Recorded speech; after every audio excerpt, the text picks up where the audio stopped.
I finally figured out the secret ingredient for my childhood cooking show in anatomy class.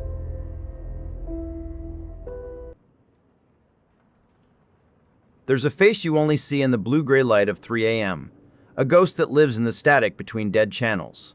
For me, that face belonged to Mama Maeve. Her show was called Maeve's Country Kitchen, and it was the cheapest thing on public access television. The camera quality was so poor you could count the pixels, and the audio hissed like a leaky gas pipe. Mama Maeve herself was a big, broad woman with a laugh that could shake dust from the rafters and hair the color of dried corn husks. She cooked with what she had, which was mostly canned beans and powdered gravy mix. I wasn't watching for the food. I was a lonely kid, an insomniac before I even knew the word, and she was my only friend in the long, quiet hours of the night. She felt real. She felt safe. Every episode ended the same. She'd wipe her hands on her apron, lean into the grainy camera until her face filled the whole screen, and say, "Now you fill your belly, and you warm your soul." The show ran for 2 seasons of reruns, then vanished. I remembered seeing a single, flickering commercial for a 3rd season, aired once and never again. Then, nothing. Maeve was gone, swallowed by the static she came from. For years, I'd search online for clips, for any mention of her or the show. Nothing. It was like she never existed. Then, last week, I found it. Buried in a crate of dusty VHS tapes and scratched DVDs at a Goodwill, there was a single, professionally printed DVD case, Maeve's Country Kitchen, the final season. My heart hammered against my ribs.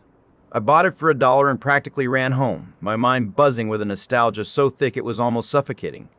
I still have an old combo player, and as the disc spun up, the first thing I noticed was the quality. It was sharp, clean. The sound was crystal clear. The set wasn't the old painted backdrop of a kitchen. It was a real kitchen, with dark wood cabinets and a window that looked out onto a bleak, leafless forest. And then Maeve walked on screen. The date on the DVD said it was filmed the same year as Season 2, but the woman on my TV was a decade older. Her wide frame had withered, leaving her skin hanging loose. The light in her eyes was gone, replaced by a hollow, haunted exhaustion. She still smiled, but it was a brittle thing, a mask that didn't fit right. The ingredients were different, too. No more canned goods. She had fresh vegetables, real butter, and huge glistening cuts of meat she'd just say were from a local supplier. She worked with a strange, frantic energy. Her hands trembled. Once, while deboning something she called a specialty pork roast, the knife slipped and sliced deep into her thumb. She just stared at it for a second, a line of dark blood welling up, before wrapping it in a rag, without a word, and continuing on.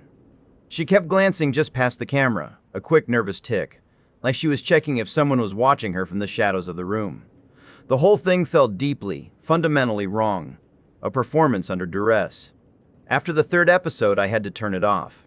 A cold dread had settled in my stomach and I couldn't shake the image of her vacant eyes. I told myself I was just tired, that my memory had romanticized the fuzzy, comforting woman from my childhood. I went to bed, but I didn't sleep well. The next morning was my advanced anatomy lab. I'm in my 2nd year of med school, and we were finally moving on to full-body dissection. The air was thick with the sterile bite of formaldehyde.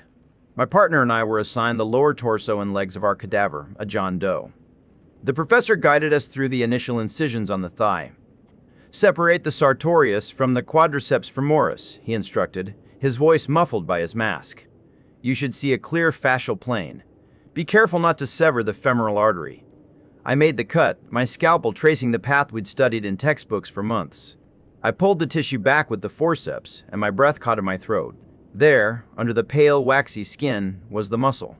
But it wasn't the clean anatomical diagram from my books. I saw the way the long, elegant muscle tapered toward the knee. I saw the specific pattern of the marbling in the tissue, the exact shape of it as it lay exposed on the stainless steel table. And I remembered, a memory, crisp and clear from the DVD. Mama Maeve, her hand shaking, hacking at a large cut of meat on her butcher block. She called it a long-bone ham. She pointed with the tip of her knife, her voice a dead monotone. "You want to slice right along here," she'd said, "to separate the tenderloin. See how clean it pulls away?" The scalpel fell from my fingers and clattered onto the tray. My partner looked at me, his eyes wide with concern. But I couldn't hear him. I could only see the television screen and the operating table and the 2 images becoming one. I could only hear Mama Maeve's voice, a dead thing coming from my TV, telling me how to properly butcher a human leg. Now you fill your belly, her ghost whispered in my mind, and you warm your soul.